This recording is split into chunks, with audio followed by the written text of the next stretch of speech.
You're assuming because he's a great-looking guy that he knows all about sex. Yeah, sometimes I pretend I'm Matt Rife when I'm in bed. There are many things humanity was not designed for. Nuclear fallout, cargo shorts with 12 pockets, and of course, Kill Tony headlining Madison Square Garden. Netflix apparently agreed because they gave us mayhem at Madison Square Garden, a fever dream disguised as stand-up. The show had it all. Comics bombing, the crowd booing like they were auditioning for Gladiator 2, and Hans Kim publicly unraveling over Matt Rife's symmetrical jawline. Hans did not simply admire Matt Rife. He constructed an entire theological framework around the man's existence. If you squinted, you could see Hans treating Rife's face like the Mona Lisa, an endless enigma.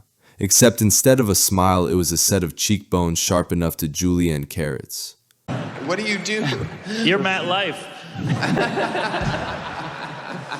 The obsession didn't come off as jealousy, though. It was almost anthropological.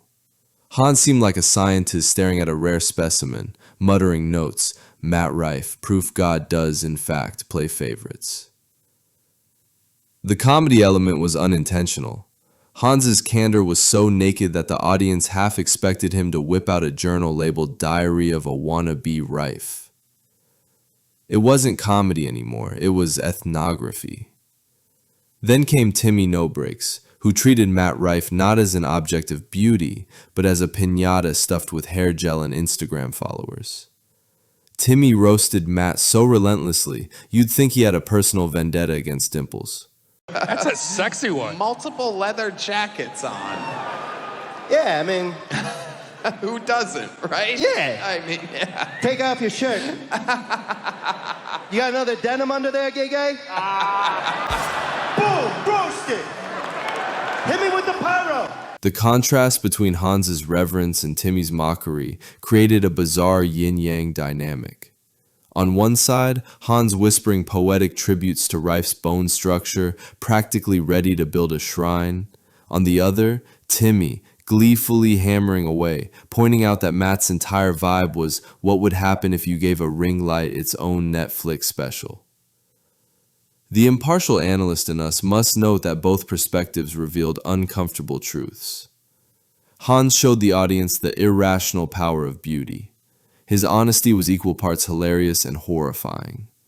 Timmy, meanwhile, demonstrated that worshiping physical perfection only makes it easier to mock, because sooner or later the good-looking guy has to open his mouth, and when he does, the knives come out.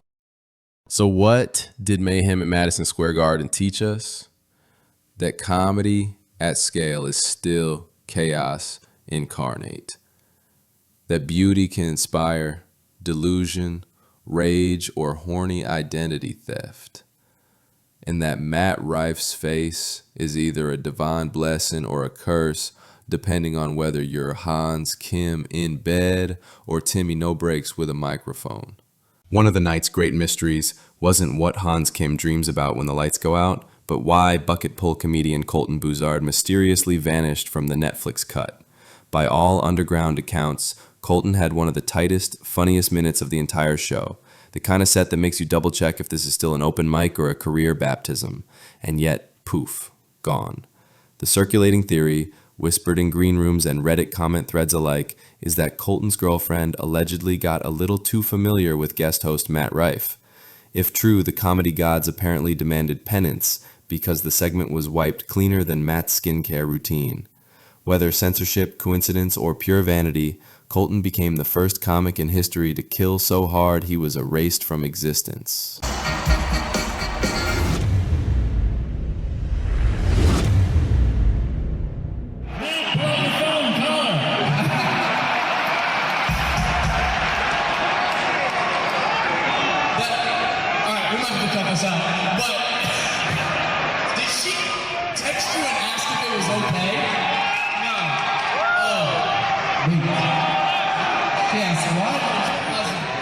What happened? This is gonna be wild. Oh, hey, no! I'm gonna need your permission. I can I have a girlfriend who I love very much. Yeah. I'm not gonna get into details. I'm gonna out you. I think we should have been too.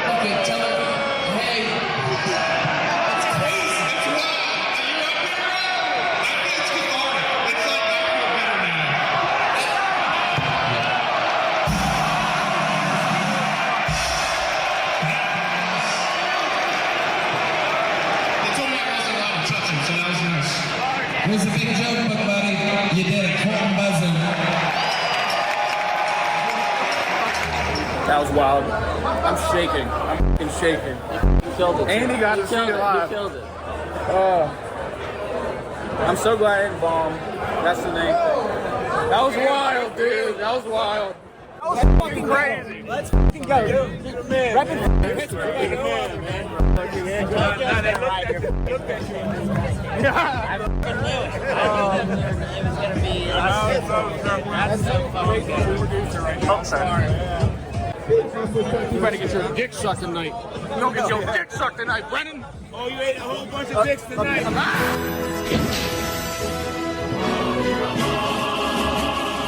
It's crazy. People are saying hi. This is fun.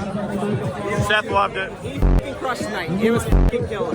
Life's wild. I'll tell you, this is the craziest year of my fucking life. My best friend passed away. I got my girlfriend pregnant.